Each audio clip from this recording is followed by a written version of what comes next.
It's cold outside, but you can't tell because I'm wearing a t-shirt. Now, I'm a naturally big dude anyway, so cold mostly doesn't bother me, but we're talking 0 to 10 to 20 or 30 degrees outside. That's a little bit different. My shop, I finally heated it this year after 2 years of watching basically all the videos that if you ran across this, you probably did the search and you're looking at those too. If you have a small shop and you're not quite sure what route you may want to go, I'm going to tell you what route I went, why I went that route, the bonuses, the negatives, and any other options that you may have. Stay tuned.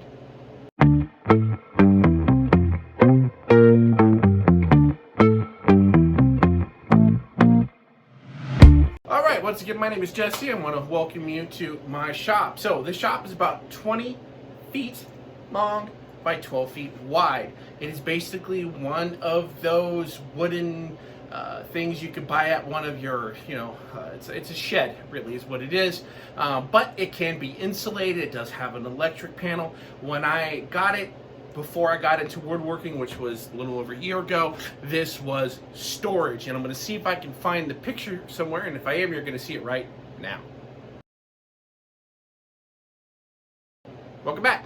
That's what it looked like, and then now you can see that it's an actual functioning shop for what I do here. So this is the last year during winter. I just suffered through it. I used my hand tools to heat myself up, and then there was times I was only out here for an hour and I went back in. I'm in southeast Missouri. We could either have very cold days.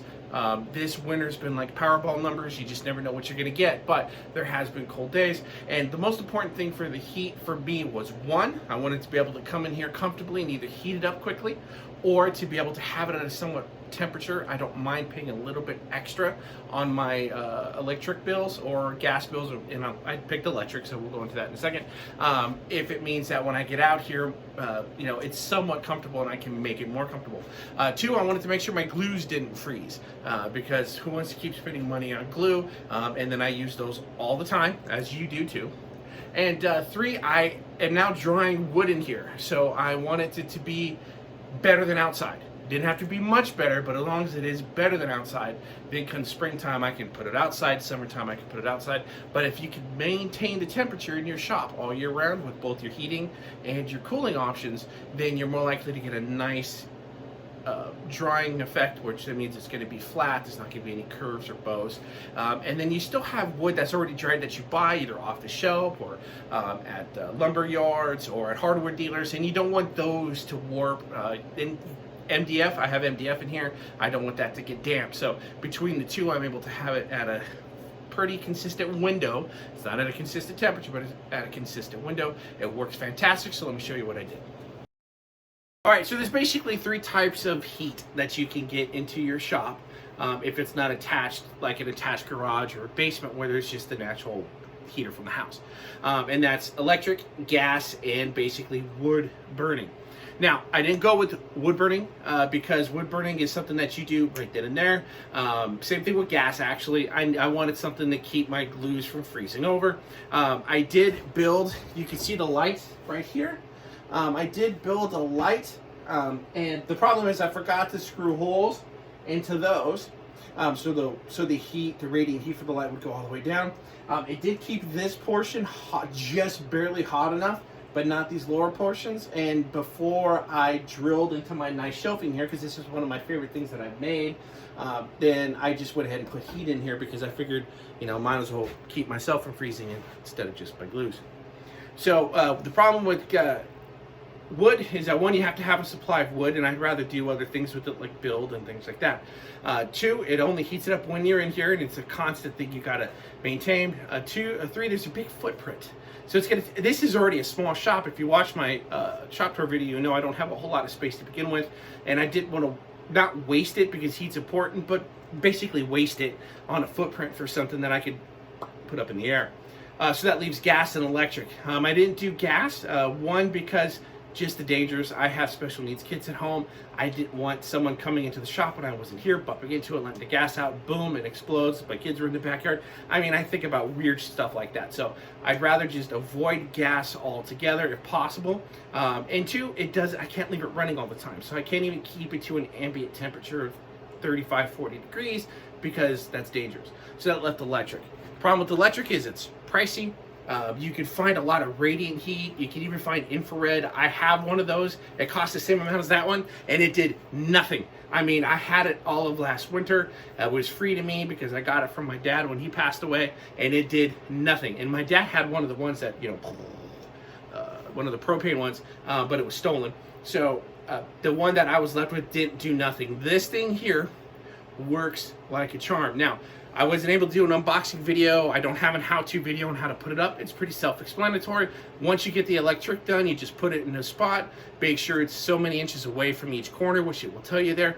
But the most important thing about the heater that I have come to the conclusion with is you have to play with the thermostat if you're going to use that thermostat. It's got 3 different wattage here, so let me show you. All right, so this is the DynaGlo Pro. It's for the 5,000 square foot. This shop is less than that because it's 20 by 12. So I only got the 5,000. Even though part of it is unfinished, I figured this should work. And plus I was also on a budget constraint. This only cost me, I got it on sale at a big box store. With my military discount, I got it for about 160 bucks with tax included. And you'll see right here that I do have it to where it can swivel. And then on the side here, there is other holes so you can change the direction. Now I did fiddle with this and find out which one works best for me and my shop. You are going to want to point it somewhat down because, as you know, heat does rise. So if you have it straight up, down here will be quite a bit different. We were talking about a BLT here, you know, bacon less than tomato down here, and then the hot, you know, the bacon up here, and it was just not quite exactly comfortable for me.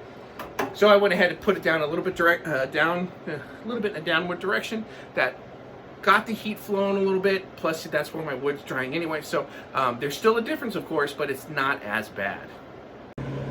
Now you may notice through this whole video that I have left the heater on, so you can kind of tell how loud it is compared to the video itself. It's not very loud. I don't even know it's here usually because I'm listening to music or I got my AirPods in. But when I do a video, you can hear the constant buzz in the background from it.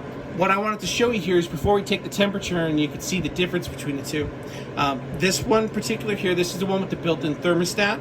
It's got 5,000, 3,000, and 4,000 watts. Now, the other day when it did get close to 0, I did bump this up to the 5,000. But other than that, most of the time I have it on 3. And if you can see the arrow right there, I have it a little bit above half.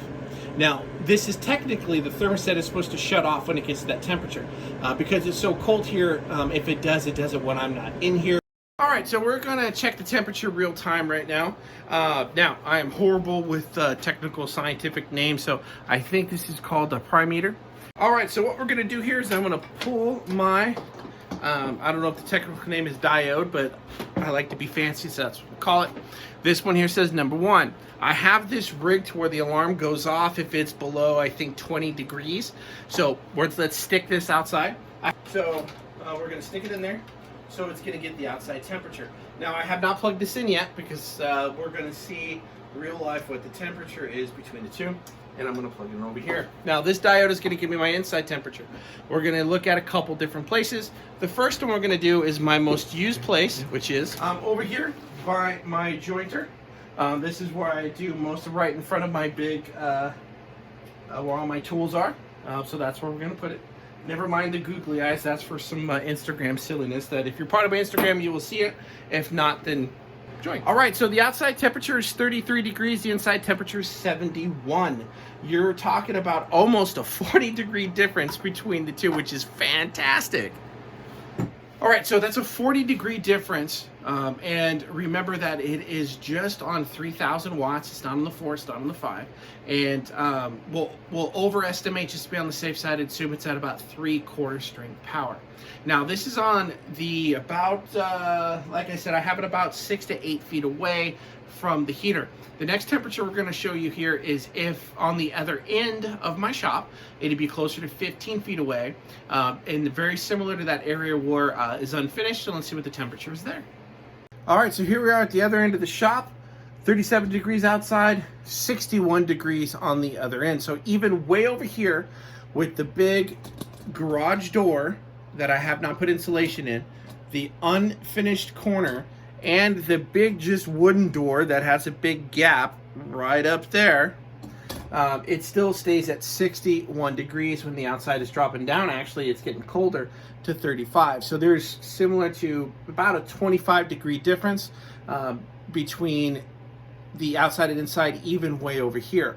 A little bit of work on the garage door, a little bit of closing up some holes, and then putting up a little bit of sheetrock, and then finishing some of the insulation, and then it will be nice and 70 degrees throughout this whole shop. All right, so I did this video for a couple different reasons. One, since I was unable to do a unboxing video because I hadn't even made my first video yet at that point, I wanted to just basically do a review. So the review is this. For what I use it for, 20 by 12 shop in southeast Missouri, where the temperature can get below freezing quite often in the winter. This is not like Green Bay type weather. I'm not in Michigan here, I'm not in New York, but I'm also not in Florida or anything like that. So it can get cold here, and it often does, to the point where, you know, my old hands start to hurt quite a bit. But for what I use it for, it's fantastic. Every day I come in here, I'm able to take off my sweatshirt, work in a shirt, and that's good because for safety reasons, let's have our sleeves off. So I have my beanie on, not necessarily because it's cold in here, but because that's about the only way I could get some decent audios with my AirPods, and it just looks silly with them sticking out. So I don't even have to have the beanie on, but I do anyways. So this is the first, honestly, I could not find a video, and I may have missed it, where it was a detached shop, small, where they wanted to be able to keep the temperature at an ambient temperature, a non-freezing temperature all the time. And that was what was confusing me. I was very scared to make my heating choice. Finally, I just did it. I figured worst case scenario is that for one winter I have a huge bill just to keep everything, from freezing in here, and then I'll figure it out again next year. This has worked fantastic. This is going to be my heating choice. The only thing that I'm going to do, and I'll make a video on that months and months from now, is before winter comes back around in 2022, is that we'll actually put a proper thermostat on there, not one that's going to blow up like that one did.